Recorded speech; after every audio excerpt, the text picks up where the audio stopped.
I think around when we were talking about love and God loving us, that we were talking about that for like a week, just going at it. Um, really? Yeah, I had always had like, I've never been a big reader, and I just had like such pride and a hardness of heart around reading the Bible. I just never really enjoyed it. Um, but during that time, I just picked up my Bible, and God put the love for His Word in my heart, and I just really enjoy it now. Yes, it's always felt really hard, and I've just never really gotten into it, never enjoyed it, but now I really enjoy it. I'm like underlining stuff, taking notes, really applying it to my life, and I feel like that was the missing puzzle piece for my walk because it's so fresh. Like, Come on. Keep talking, please. Yeah, I mean- Share it again.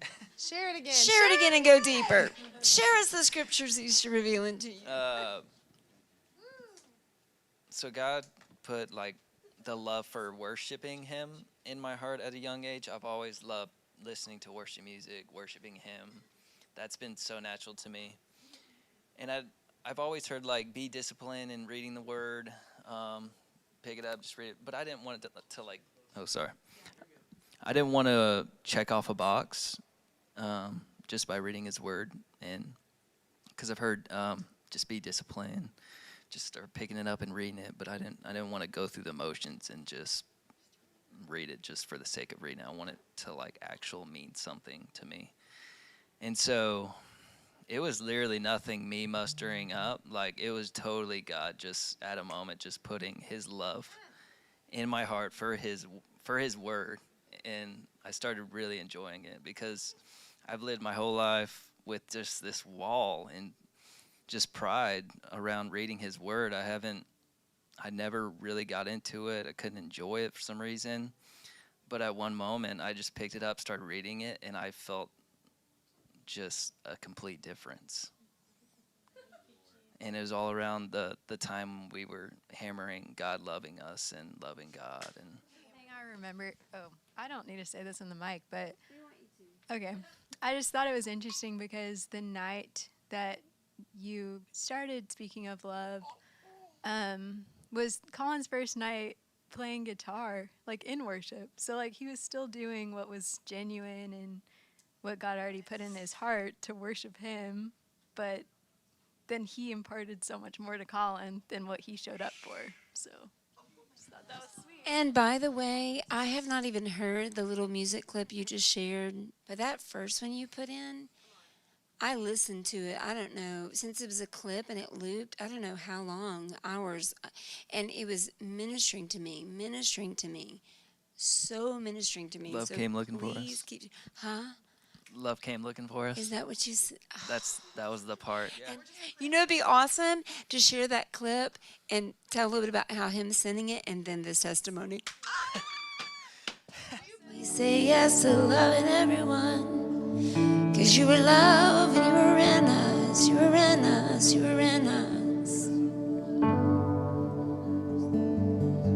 We set our hearts on love.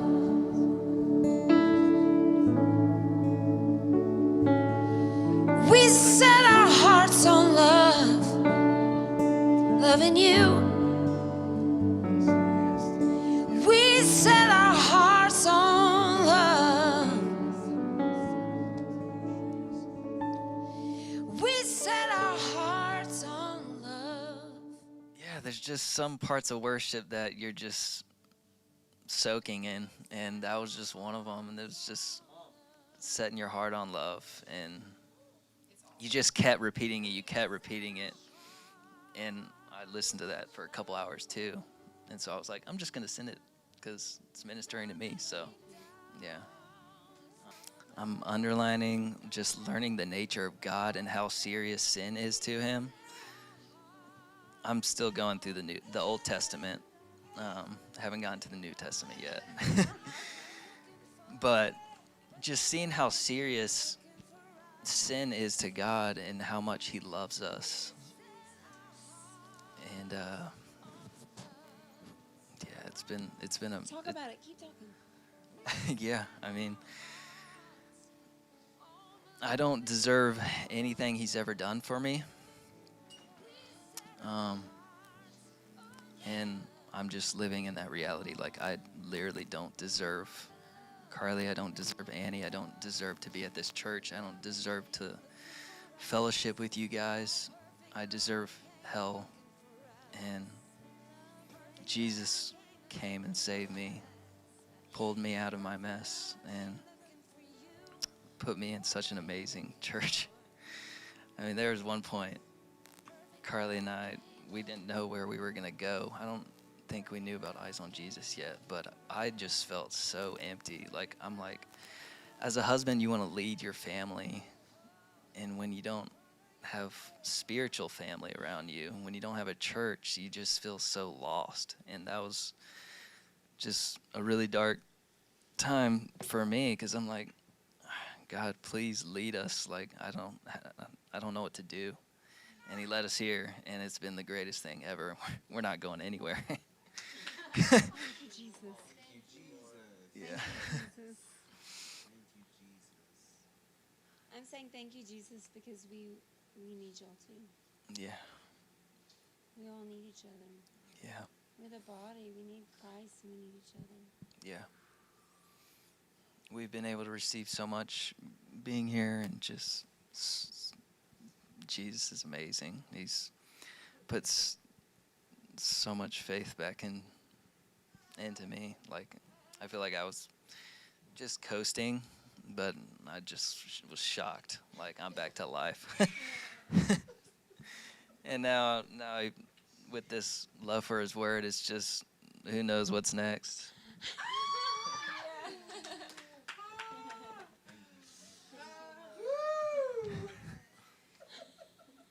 Because I would just go off of what I hear during the messages, and that doesn't help me throughout the week. I mean, that's for that day, but I need something fresh the next day from his word.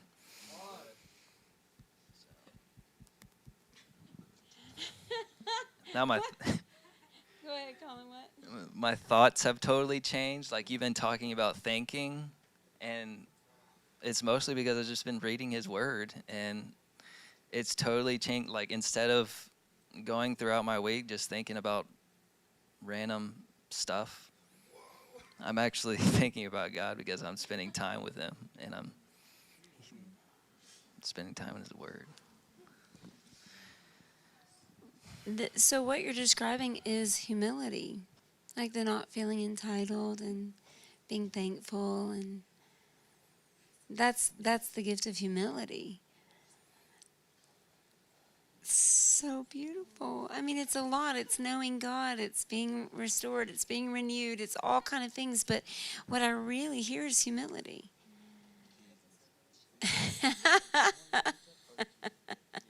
And that's the way to approach God. Yes, boldly, but in humility. Because it's not arrogantly. It's boldly, because it's in his blood. It's like exchanging your self-righteousness for his righteousness. Yeah, we were talking about in the men's Bible study this morning about him sharing his kindness, and that's just what he did. It was nothing I mustered up. It was just God being kind, saying, Colin, like, I want you to read my word and receive. That's just his kindness and his grace in my life. Nothing I could have worked up ever. Seriously, I don't like reading at all, but it was all God. It was a miracle. But the word has to be alive to us. Right. Just reading the Bible every day doesn't necessarily renew our minds, does it? Yeah. It has to be, we're renewed by the word and spirit and truth. So truly a miracle.